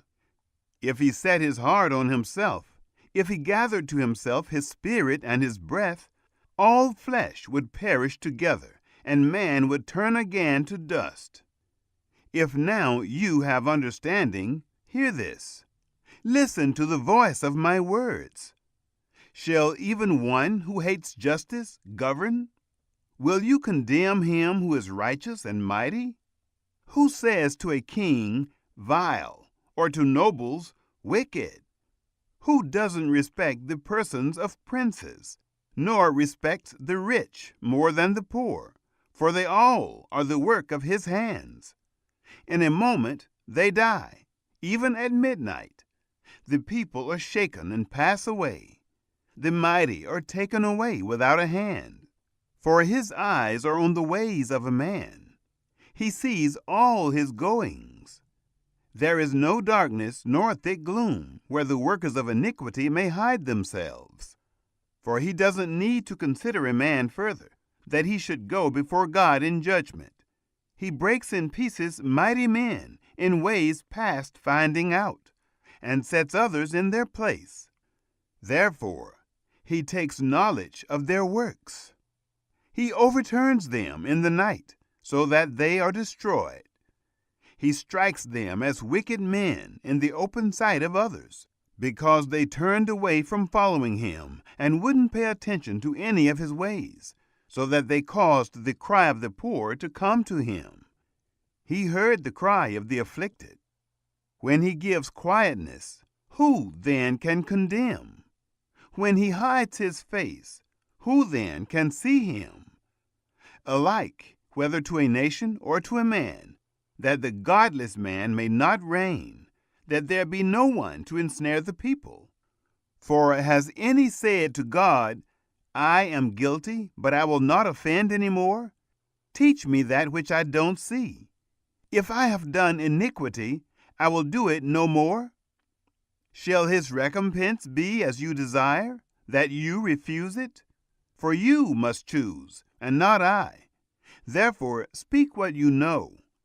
Men of understanding will tell me, yes, every wise man who hears me. Job speaks without knowledge. His words are without wisdom. I wish that Job were tried to the end, because of his answering like wicked men. For he adds rebellion to his sin. He claps his hand among us, and multiplies his words against God. Chapter 35. Moreover, Elihu answered, Do you think this to be your right? Or do you say, My righteousness is more than God's? That you ask, What advantage will it be to you? What profit shall I have more than if I had sinned? I will answer you, and your companions with you. Look to the heavens and see. See the skies, which are higher than you. If you have sinned, what effect do you have against him? If your transgressions are multiplied, what do you do to him? If you are righteous, what do you give him? Or what does he receive from your hand? Your wickedness may hurt a man as you are, and your righteousness may profit a son of man. By reason of the multitude of oppressions, they cry out. They cry for help by reason of the arm of the mighty. But no one says, "Where is God, my Maker, who gives songs in the night? Who teaches us more than the animals of the earth, and makes us wiser than the birds of the sky?" There they cry, but no one answers, because of the pride of evil men. Surely God will not hear an empty cry, neither will the Almighty regard it. How much less when you say you don't see him? The cause is before him, and you wait for him. But now, because he has not visited in his anger, neither does he greatly regard arrogance. Therefore, Job opens his mouth with empty talk, and he multiplies words without knowledge. Chapter 36. Elihu also continued and said, "Bear with me a little, and I will show you, for I still have something to say on God's behalf. I will get my knowledge from afar, and will ascribe righteousness to my Maker. For truly my words are not false. One who is perfect in knowledge is with you. Behold, God is mighty and doesn't despise anyone. He is mighty in strength of understanding. He doesn't preserve the life of the wicked, but gives to the afflicted their right. He doesn't withdraw his eyes from the righteous, but with kings on the throne he sets them forever, and they are exalted. If they are bound in fetters and are taken in the cords of afflictions, then he shows them their work and their transgressions, that they have behaved themselves proudly. He also opens their ears to instruction, and commands that they return from iniquity. If they listen and serve him, they shall spend their days in prosperity, and their years in pleasures. But if they don't listen, they shall perish by the sword. They shall die without knowledge. But those who are godless in heart lay up anger. They don't cry for help when he binds them. They die in youth. Their life perishes among the unclean. He delivers the afflicted by their affliction, and opens their ear in oppression. Yes, he would have allured you out of distress into a wide place, where there is no restriction. That which is set on your table would be full of fatness. But you are full of the judgment of the wicked. Judgment and justice take hold of you. Don't let riches entice you to wrath, neither let the great size of a bribe turn you aside. Would your wealth sustain you in distress, or all the might of your strength? Don't desire the night, when people are cut off in their place. Take heed. Don't regard iniquity, for you have chosen this rather than affliction. Behold, God is exalted in his power. Who is a teacher like him? Who has prescribed his way for him? Or who can say, "You have committed unrighteousness"? Remember that you magnify his work, whereof men have sung. All men have looked on it. Man sees it afar off. Behold, God is great, and we don't know him. The number of his years is unsearchable, for he draws up the drops of water, which distill in rain from his vapor, which the skies pour down, and which drop on man abundantly. Yes, can any understand the spreading of the clouds and the thunderings of his pavilion? Behold, he spreads his light around him. He covers the bottom of the sea. For by these he judges the people. He gives food in abundance. He covers his hands with the lightning and commands it to strike the mark. Its noise tells about him, and the livestock also, concerning the storm that comes up. Chapter 37. Yes, at this my heart trembles and is moved out of its place. Hear, oh, hear the noise of his voice, the sound that goes out of his mouth. He sends it out under the whole sky, and his lightning to the ends of the earth. After it a voice roars. He thunders with the voice of his majesty. He doesn't hold back anything when his voice is heard.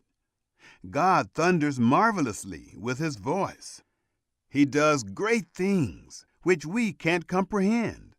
For he says to the snow, "Fall on the earth," likewise to the shower of rain, and to the showers of his mighty rain. He seals up the hand of every man, that all men whom he has made may know it. Then the animals take cover and remain in their dens. Out of its room comes the storm, and cold out of the north. By the breath of God, ice is given, and the width of the waters is frozen. Yes, he loads the thick cloud with moisture. He spreads abroad the cloud of his lightning. It is turned around by his guidance, that they may do whatever he commands them on the surface of the inhabitable world, whether it is for correction or for his land, or for loving kindness, that he causes it to come. Listen to this, Job. Stand still and consider the wondrous works of God.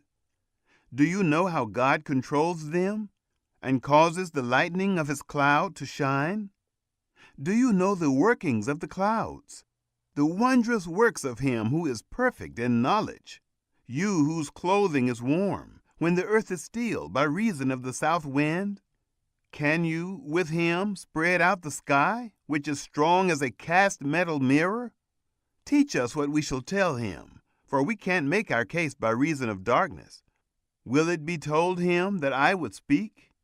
Or should a man wish that he were swallowed up? Now men don't see the light which is bright in the skies, but the wind passes and clears them. Out of the north comes golden splendor. With God is awesome majesty. We can't reach the Almighty.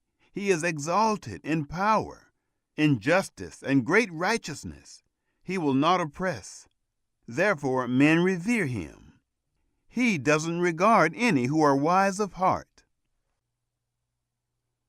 Chapter 38. Then Yahweh answered Job out of the whirlwind. Who is this who darkens counsel by words without knowledge? Brace yourself like a man, for I will question you.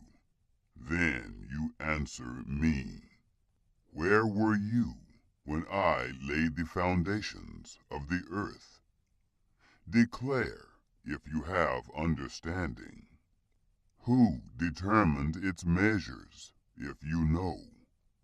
Or who stretched the line on it? Whereupon were its foundations fastened? Or who laid its cornerstone? When the morning stars sang together, and all the sons of God shouted for joy? Or who shut up the sea with doors, when it broke out of the womb? When I made clouds its garment, and wrapped it in thick darkness, marked out for it my bound, set bars and doors, and said, Here you may come, but no further. Here your proud waves shall be stayed. Have you commanded the morning in your days, and caused the dawn to know its place, that it might take hold of the ends of the earth, and shake the wicked out of it? It is changed as clay under the seal, and presented as a garment. From the wicked their light is withheld. The high arm is broken. Have you entered into the springs of the sea, or have you walked in the recesses of the deep? Have the gates of death been revealed to you? Or have you seen the gates of the shadow of death? Have you comprehended the earth in its width? Declare, if you know it all. What is the way to the dwelling of light? As for darkness, where is its place, that you should take it to its bound, that you should discern the paths to its house? Surely you know, for you were born then, and the number of your days is great. Have you entered the treasuries of the snow? Or have you seen the treasures of the hail, which I have reserved against the time of trouble, against the day of battle and war? By what way is the lightning distributed, or the east wind scattered on the earth? Who has cut a channel for the flood water, or the path for the thunderstorm, to cause it to rain on a land where no man is, on the wilderness in which there is no man, to satisfy the waste and desolate ground, to cause the tender grass to grow? Does the rain have a father? Or who fathers the drops of dew?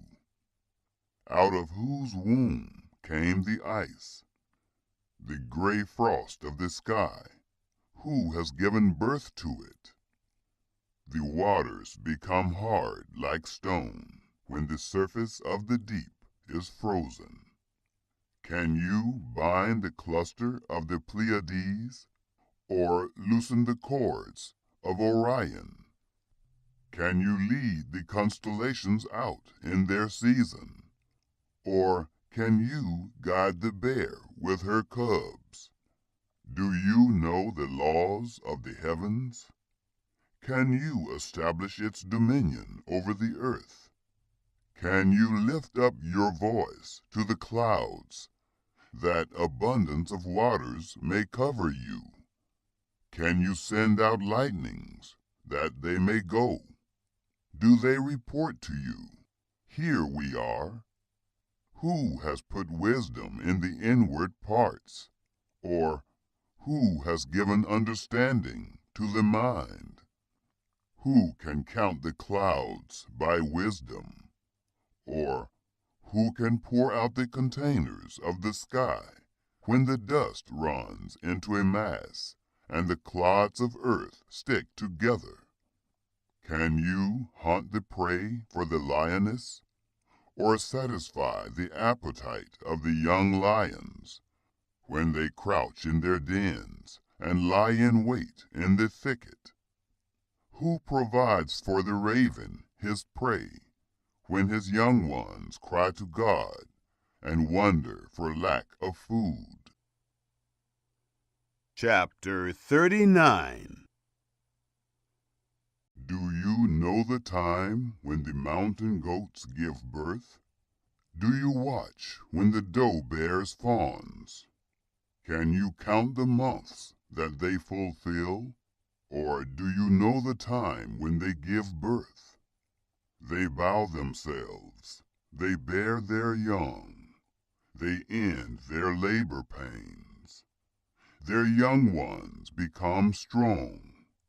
They grow up in the open field. They go out and don't return again. Who has set the wild donkey free? Or who has loosened the bonds of the swift donkey, whose home I have made the wilderness, and the salt land his dwelling place? He scorns the tumult of the city, neither does he hear the shouting of the driver. The range of the mountains is his pasture. He searches after every green thing. Will the wild ox be content to serve you, or will he stay by your feeding trough? Can you hold the wild ox in the furrow with his harness? Or will he till the valleys after you? Will you trust him because his strength is great? Or will you leave to him your labor? Will you confide in him that he will bring home your seed and gather the grain of your threshing floor? The wings of the ostrich wave proudly, but are they the feathers and plumage of love? For she leaves her eggs on the earth, warms them in the dust, and forgets that the foot may crush them, or that the wild animal may trample them. She deals harshly with her young ones, as if they were not hers. Though her labor is in vain, she is without fear, because God has deprived her of wisdom. Neither has he imparted to her understanding. When she lifts up herself on high, she scorns the horse and his rider. Have you given the horse might? Have you clothed his neck with a quivering mane? Have you made him to leap as a locust? The glory of his snorting is awesome. He paws in the valley and rejoices in his strength. He goes out to meet the armed men. He mocks at fear and is not dismayed. Neither does he turn back from the sword. The quiver rattles against him, the flashing spear and the javelin. He eats up the ground with fierceness and rage. Neither does he stand still at the sound of the trumpet. As often as the trumpet sounds, he snorts, aha! He smells the battle afar off, the thunder of the captains and the shouting. Is it by your wisdom that the hawk soars and stretches her wings toward the south?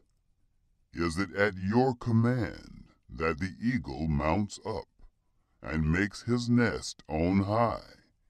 On the cliff he dwells and makes his home, on the point of the cliff and the stronghold. From there he spies out the prey. His eyes see it afar off. His young ones also suck up blood. Where the slain are, there he is. Chapter 40. Moreover, Yahweh answered Job, Shall he who argues contend with the Almighty? He who argues with God, let him answer it. Then Job answered Yahweh, Behold, I am of small account. What shall I answer you? I lay my hand on my mouth. I have spoken once, and I will not answer. Yes, twice, but I will proceed no further. Then Yahweh answered Job out of the whirlwind. Now brace yourself like a man. I will question you, and you will answer me. Will you even annul my judgment? Will you condemn me, that you may be justified? Or do you have an arm like God? Can you thunder with a voice like him? Now deck yourself with excellency and dignity. Array yourself with honor and majesty. Pour out the fury of your anger. Look at everyone who is proud, and bring him low. Look at everyone who is proud, and humble him. Crush the wicked in their place. Hide them in the dust together. Bind their faces in the hidden place. Then I will also admit to you that your own right hand can save you. See now, Behemoth, which I made as well as you. He eats grass as an ox. Look now, his strength is in his thighs. His force is in the muscles of his belly. He moves his tail like a cedar.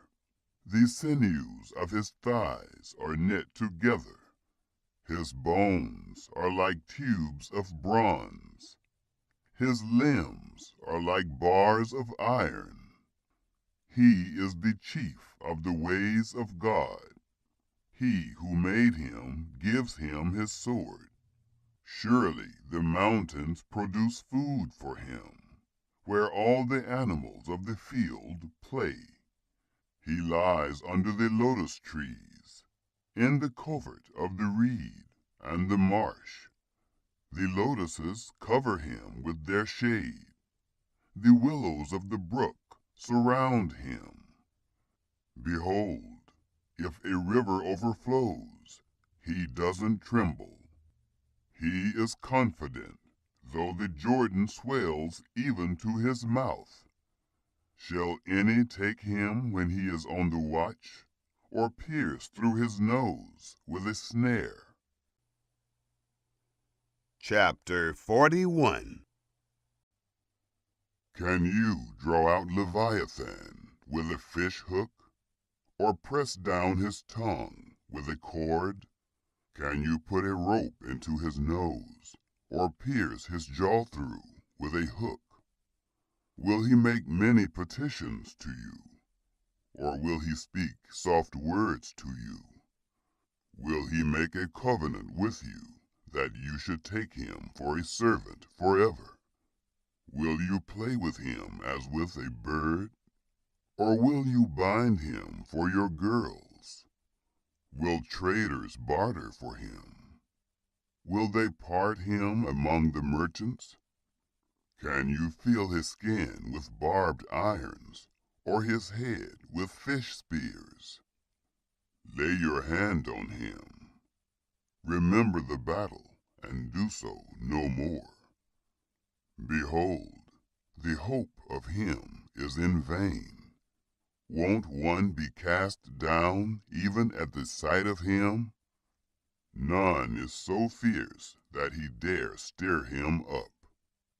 Who, then, is he who can stand before me? Who has first given to me, that I should repay him? Everything under the heavens is mine. I will not keep silence concerning his limbs, nor his mighty strength, nor his goodly frame.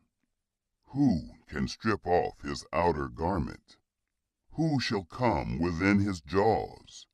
Who can open the doors of his face? Around his teeth is terror. Strong scales are his pride, shut up together with a close seal. One is so near to another that no air can come between them. They are joined to one another. They stick together so that they can't be pulled apart. His sneezing flashes out light. His eyes are like the eyelids of the morning. Out of his mouth go burning torches. Sparks of fire leap out. Out of his nostrils a smoke goes, as of a boiling pot over a fire of reeds. His breath kindles coals. A flame goes out of his mouth. There is strength in his neck. Terror dances before him. The flakes of his flesh are joined together. They are firm on him. They can't be moved. His heart is as firm as a stone. Yes, firm as the lower millstone. When he raises himself up, the mighty are afraid. They retreat before his thrashing. If one attacks him with the sword, it can't prevail, nor the spear, the dart, nor the pointed shaft. He counts iron as straw, and bronze as rotten wood. The arrow can't make him flee. Sling stones are like chaff to him. Clubs are counted as stubble. He laughs at the rushing of the javelin.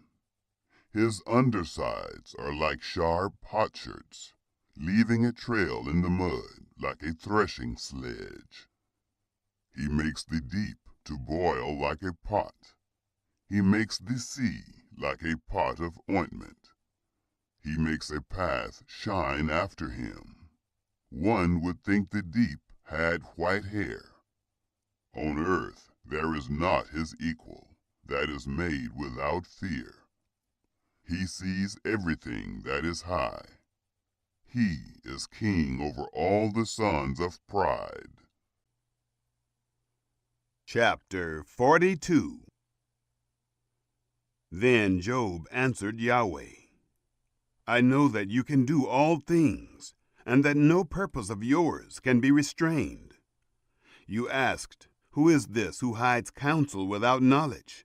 Therefore I have uttered that which I didn't understand, things too wonderful for me, which I didn't know. You said, Listen now, and I will speak. I will question you, and you will answer me. I had heard of you by the hearing of the ear, but now my eye sees you. Therefore I abhor myself, and repent in dust and ashes. It was so that after Yahweh had spoken these words to Job, Yahweh said to Eliphaz the Temanite, My wrath is kindled against you, and against your two friends, for you have not spoken of me the thing that is right, as my servant Job has. Now therefore, take to yourselves 7 bulls and 7 rams, and go to my servant Job, and offer up for yourselves a burnt offering. And my servant Job shall pray for you, for I will accept him, that I not deal with you according to your folly. For you have not spoken of me the thing that is right, as my servant Job has. So Eliphaz the Temanite, and Bildad the Shuhite, and Zophar the Naamathite went, and did what Yahweh commanded them, and Yahweh accepted Job. Yahweh turned the captivity of Job when he prayed for his friends.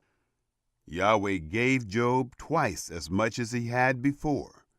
Then came there to him all his brothers, and all his sisters, and all those who had been of his acquaintance before, and ate bread with him in his house. They comforted him, and consoled him concerning all the evil that Yahweh had brought on him. Every one also gave him a piece of money, and every one a ring of gold. So Yahweh blessed the latter end of Job more than his beginning. He had 14,000 sheep, 6,000 camels, 1,000 yoke of oxen, and 1,000 female donkeys. He had also 7 sons and 3 daughters. He called the name of the first Jemimah, and the name of the second Keziah, and the name of the third Keren-Happuch. In all the land were no women found so beautiful as the daughters of Job. Their father gave them an inheritance among their brothers. After this, Job lived 140 years, and saw his sons and his sons' sons to 4 generations. So Job died, being old and full of days.